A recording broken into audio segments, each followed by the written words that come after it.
Hi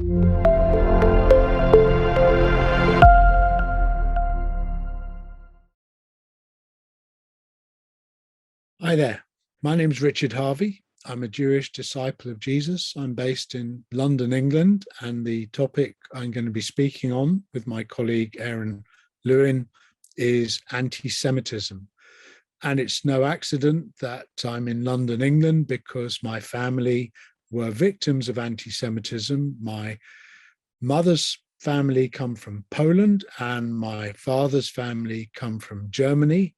But for 20 miles of water and their fortunate escapes, my great-grandparents and grandparents, I wouldn't be here with you today. So this is not just an academic subject for me, it's also one that's very personal. And certainly as a Jewish disciple of Jesus, I'm really praying that you will benefit from this seminar because it should help you as a Christian to show the love of Jesus to Jewish people as you combat racism and prejudice. So let me share my screen, and I'm going to speak for about 15 minutes and then hand over to my friend Aaron Lewin from Berlin. And my topic is anti-Semitism. It's not an easy topic to define, so I'm going to briefly look at some definitions, then the history of anti-Semitism, where it's occurred geographically, the different forms it takes, look at some of the explanations, both human explanations, theological explanations, spiritual explanations. And my friend Aaron is going to take over and really give us the practical insights on how we can respond to anti-Semitism today and also look at some of the resources. So anti-Semitism is a difficult, slippery term to define. And yet, if we're really going to talk seriously about it, we have to know something about its definitions. And Kenneth Marcus, in his book, The Definition of Anti-Semitism, a whole book on the topic, says this: if anti-Semitism is to be addressed, it must first be explained. And if it is to be explained, it must first be defined. Since at least 1879, the term anti-Semitism has been repeatedly, variously, and contradictorily defined and redefined in scores of lexicons, encyclopedia, and other reference works, as well as scholarly books and monographs.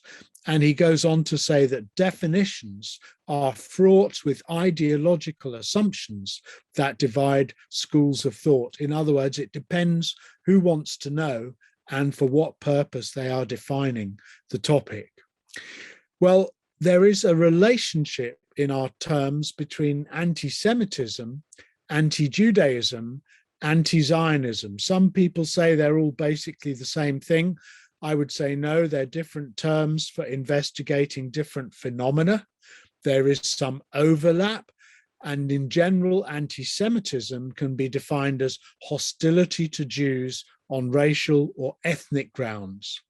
Anti-Zionism is more political hostility to Zionism and the State of Israel and sympathy with opponents of the State of Israel.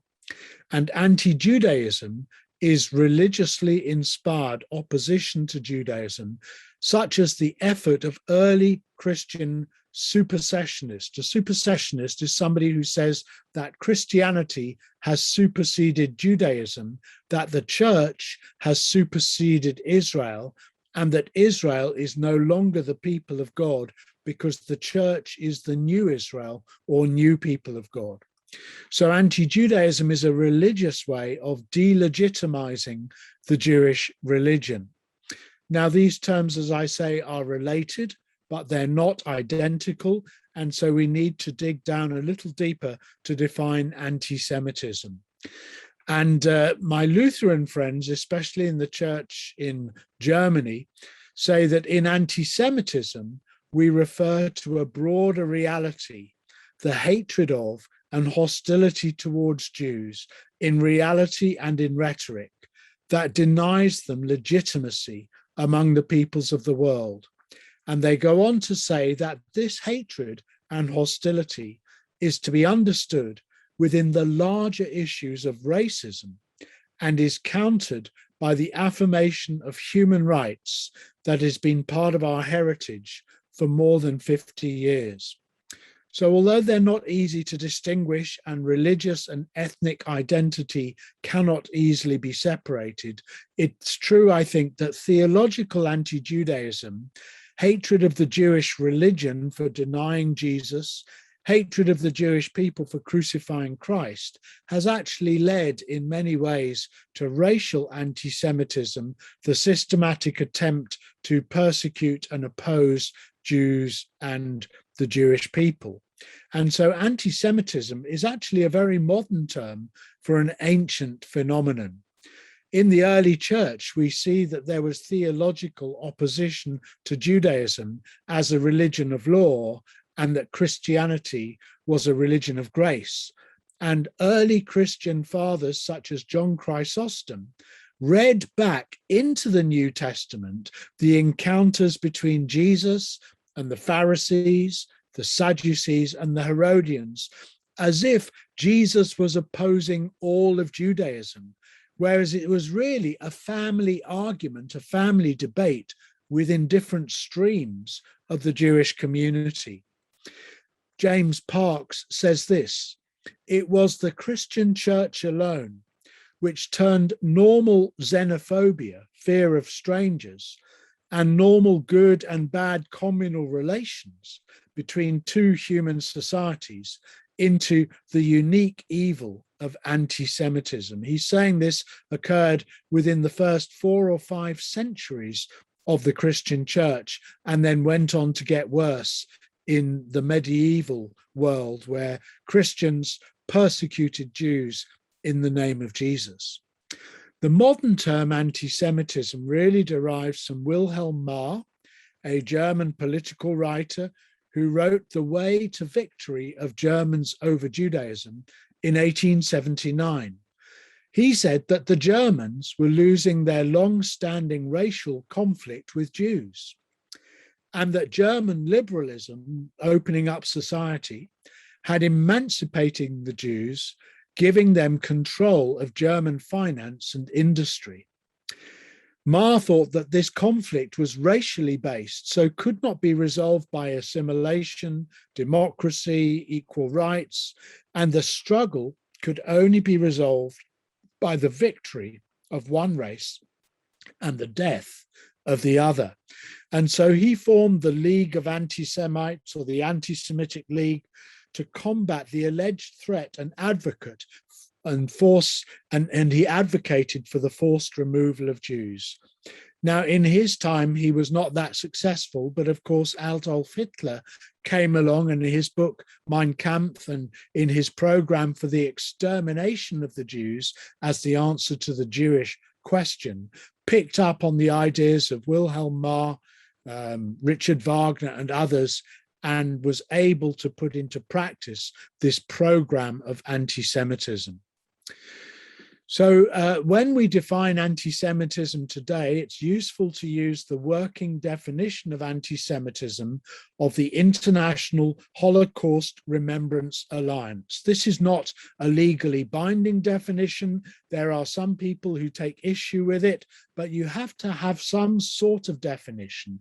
And in general terms, I think we can work with this and say, as they say, anti-Semitism is a certain perception of Jews, which may be expressed as hatred towards Jews, rhetorical, that's in speech and word, and physical manifestations of anti-Semitism are directed towards Jewish or non-Jewish individuals and or their property, towards Jewish community institutions, synagogues, buildings of study, Jewish hospitals, etc., and religious facilities, particularly synagogues and yeshivas, places for Jewish learning.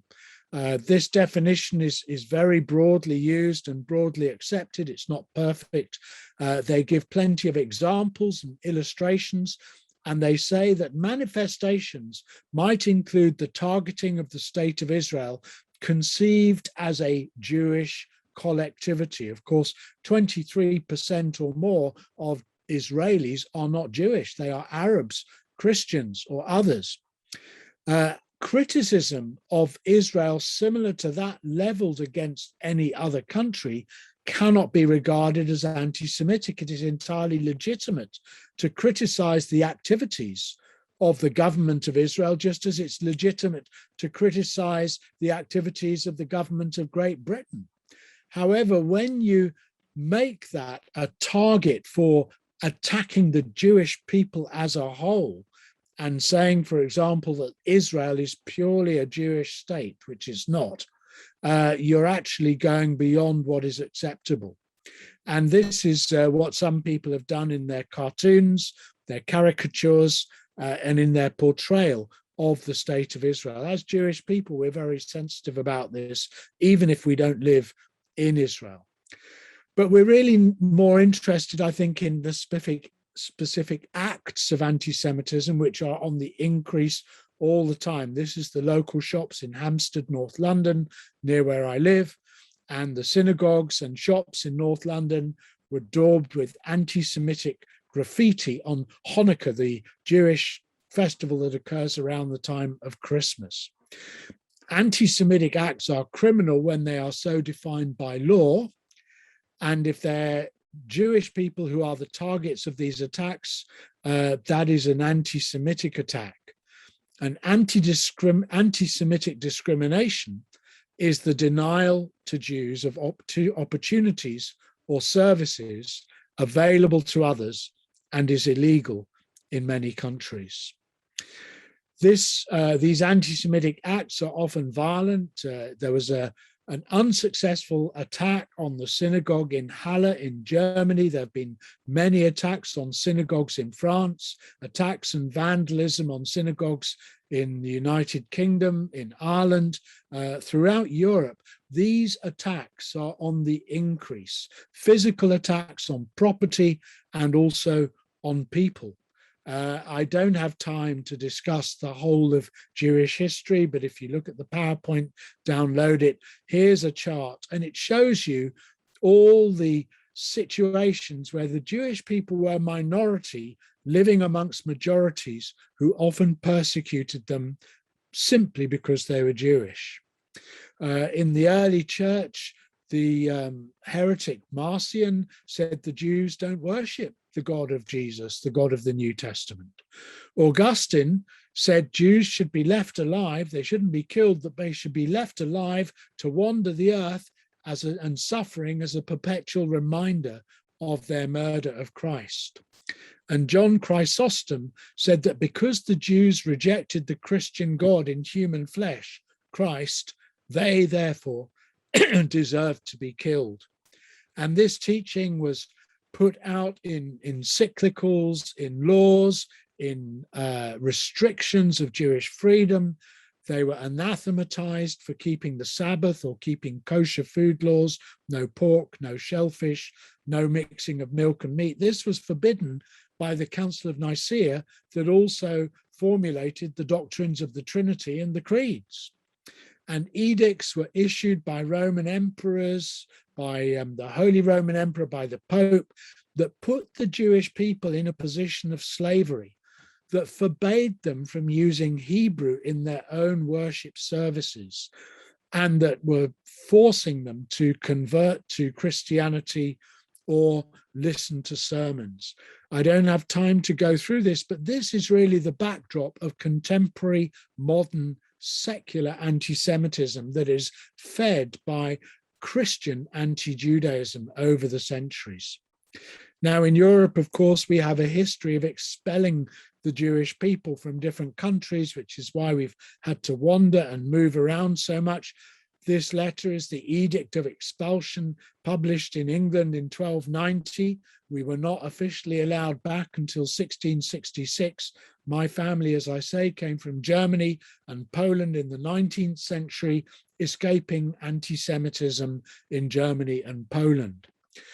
And there are many legends about the Jewish people that are anti-Semitic and are still, sadly, perpetrated today. That the Jews were responsible for poisoning the wells, even causing the Black Death, the Great Plagues. That Jews were not really human, but were part man and part beast. That The Jews got their wisdom from the back of a pig, a Jew pig, a Judensau. And there is even a statue of a Jew pig, a sculpture, on the wall of Martin Luther's home church in Wittenberg, Germany. And I put up a petition to say, take this down and say you're sorry. And it's there in more than 30 other places around Europe, and particularly in Germany. The Jews were said to be Jewish doctors who killed their Christian patients. Of course, they were very clever. The patients would get better for a while, and then they would die. What a terrible, bad joke. The Jews would make a mythical being called a golem who would go and attack the Christians. The Jews were condemned to wander the earth until Jesus returned. The Jews were responsible for killing Christ and therefore deserved to suffer because of that and to be kept as slaves. The Jews were evil moneylenders who always wanted their pound of flesh. You remember the phrase from William Shakespeare's play, The Merchant of Venice, where Shylock is the evil Jewish moneylender. The Jews were guilty of stealing the communion wafers and desecrating them and celebrating this at their Passover time. And so they should be burnt as an act against the church. And the Jews would kidnap a Christian child, a boy, and use its blood for their Passover sacrifices at the time of Easter. These were very popular Jewish legends. How do I respond? Well, I have to forgive. Jesus forgives me my sin. I have to forgive the sin of others, even if they don't recognize it and they haven't repented and I don't yet have justice. But in myself, I pray the prayer that an Orthodox Jew prays every night, similar to the prayer that Jesus prayed on the cross. Father, forgive them. They know not what they do. I hereby forgive anyone who has angered or provoked me or sinned against me, physically or financially, or by failing to give me due respect, or in any other way, any other matter relating to me, involuntarily or willingly, inadvertently or deliberately, whether in word or deed. Let no one incur punishment because of me. Our task is to be mediators and ambassadors of reconciliation. We can only do that if we have forgiveness in our hearts. My family, as I say, escaped from Germany. This is the synagogue in Essen where we worshipped, and it was set far. And if you didn't leave Germany, you would be sent to the gas chambers, as many of my family were. But I'm so grateful to God that my great-grandfather, Richard, I'm named after him, Richard Hirschland, was able to come to Britain, as was my mother's father, Elias Weiss, and our families settled in Britain, where we were warmly welcomed. Alan Finkelraut, the French philosopher, says that he can no longer show his face in public because of anti-Semites. And most Jewish people feel consistently under attack, and their experiences of anti-Semitism. These are two reports from the European Racial Equality Commission. And they say that anti-Semitism for Jewish people pervades everyday life. There's pervasive anti-Semitism which undermines Jewish people's feelings of safety. Anti-Semitic harassment is so common that it becomes normalized, and anti-Semitic discrimination in key areas of life remains invisible to many. But this chart is interesting. The extent of feeling comfortable with having a neighbor or even someone marry a person in your family. And if you look at the feelings about having a neighbor who is disabled, Jewish, gay, lesbian, bisexual, transgender, transsexual, Muslim, asylum seeker, refugee, or gypsy or Roma, you can see that the hatred of having a Jewish person next door to you, or even forbid marrying one of your family, is very, very high. And these are the feelings across Europe, according to the overview of anti-Semitic incidents recorded in the European Union 2009 to 2019. and the 2018 report on experience of anti-Semitism. You can download this from the resources. So before I hand over to my dear friend Aaron, right now, as I record this, there is an international forum on Holocaust remembrance and anti-Semitism and on combating anti-Semitism going on right now in Malmö, Sweden.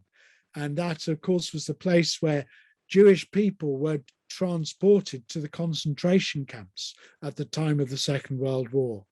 And their aim is to get people to remember and to react and to positively respond to this horrible phenomenon of anti-Semitism, one of the worst forms of racism, of ethnic prejudice, of something that Jesus, the Jew, would never have agreed with, and that we as Christians who are called to be ambassadors of reconciliation and peace and love and justice should not tolerate.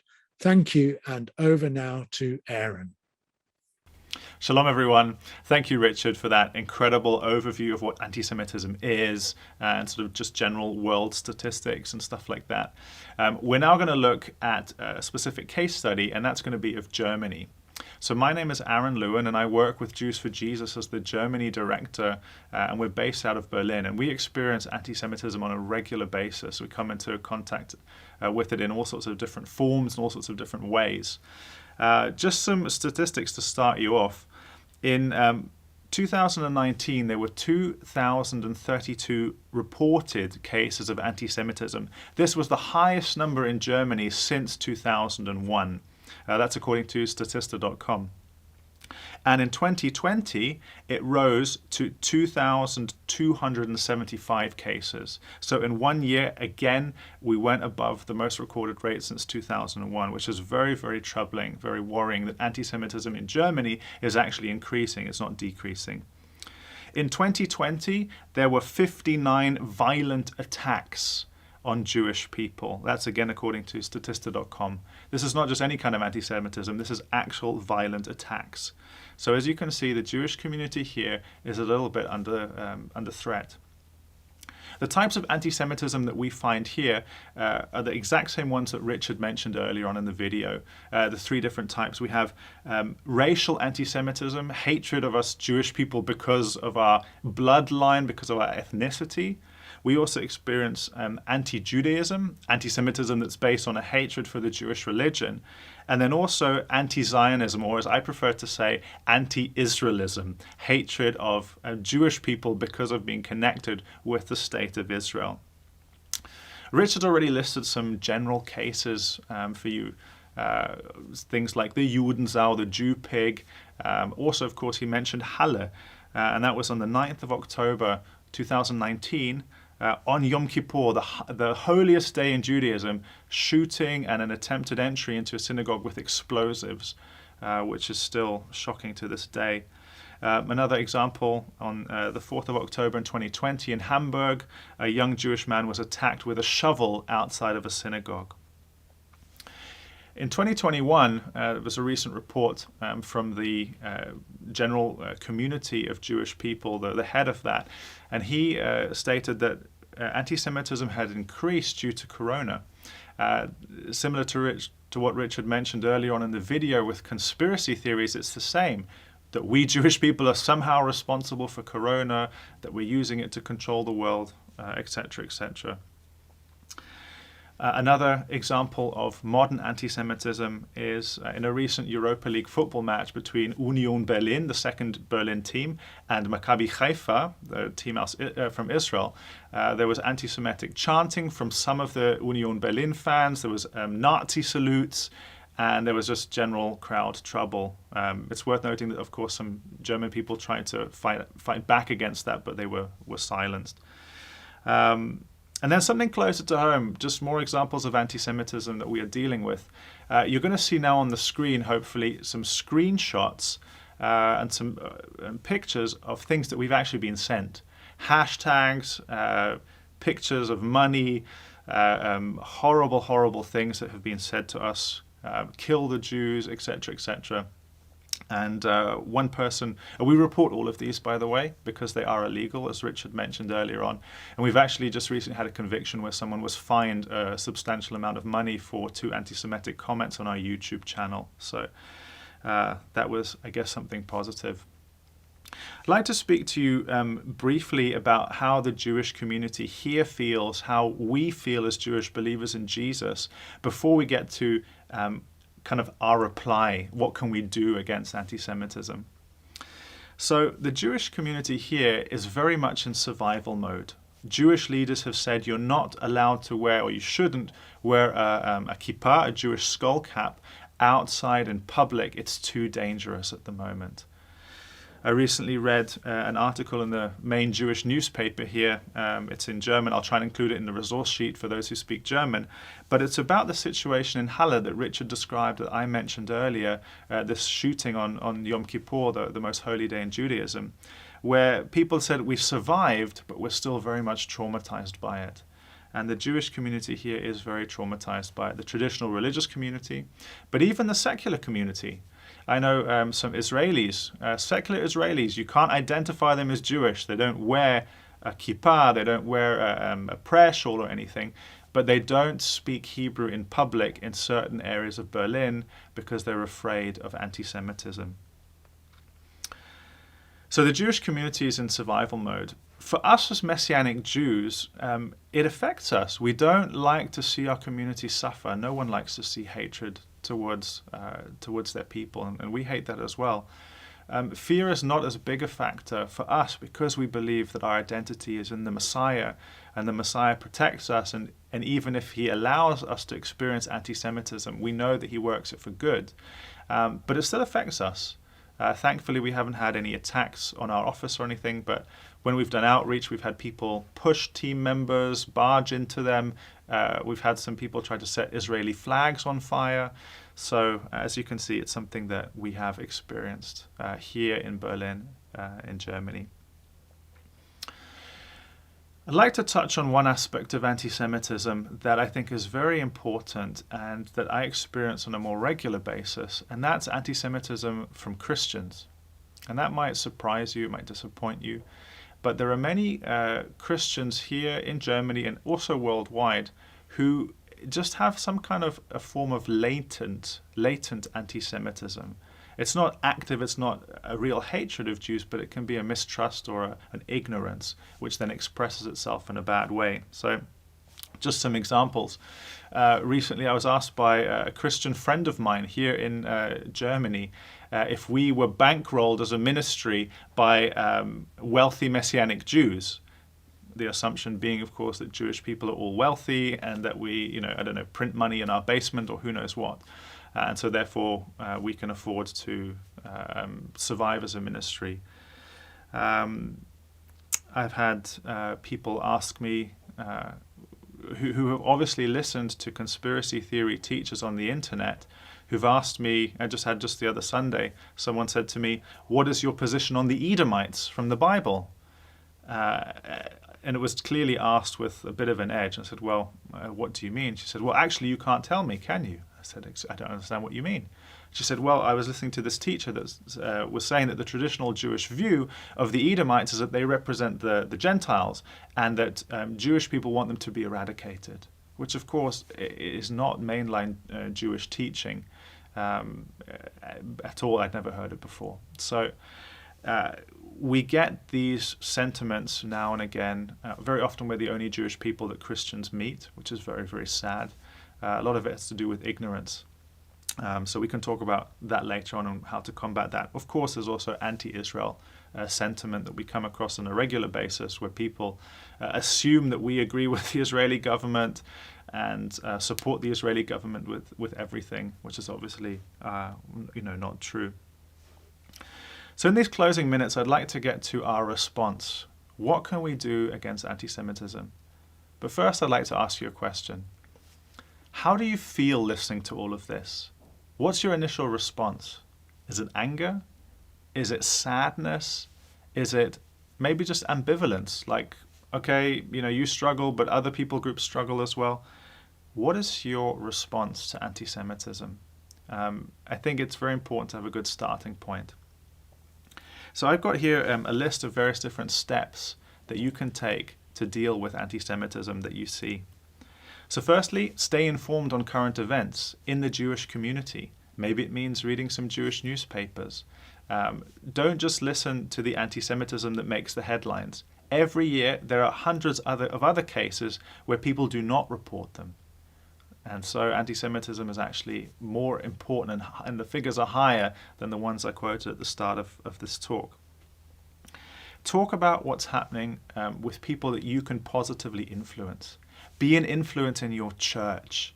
Get people to stand up against anti-Semitism, to not make those Jewish jokes, which of course maybe they're funny, but it portrays a misunderstanding, a stereotype of Jewish people, which is not true. Check your own biases.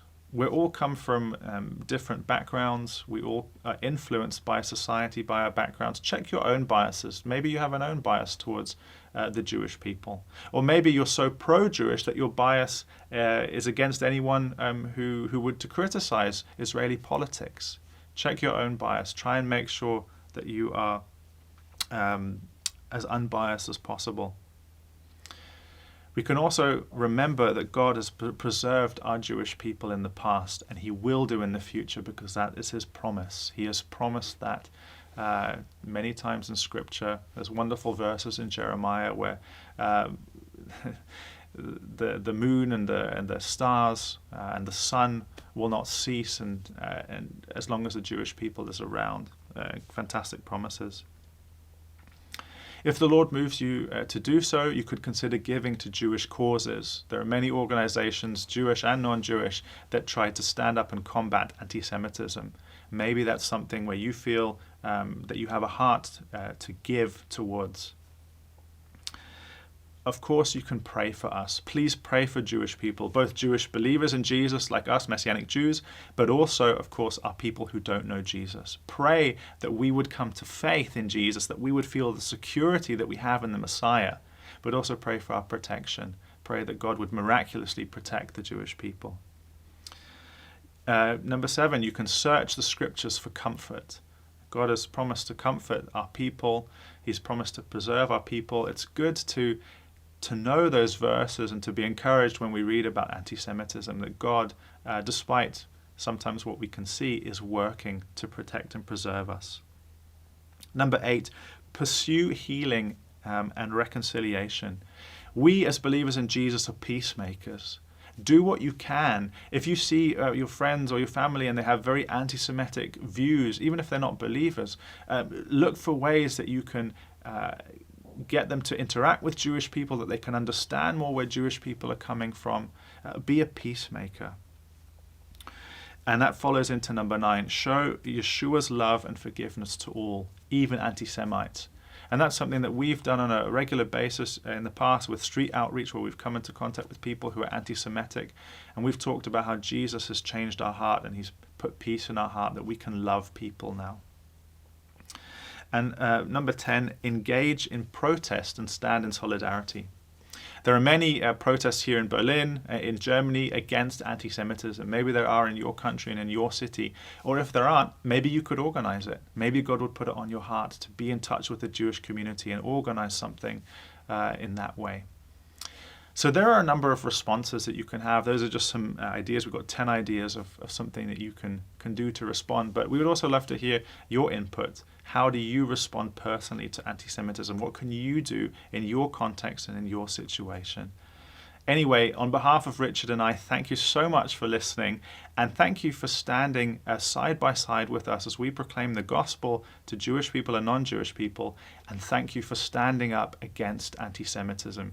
We really appreciate it, having allies to stand with us. So God bless you, and thanks again for watching. Bye.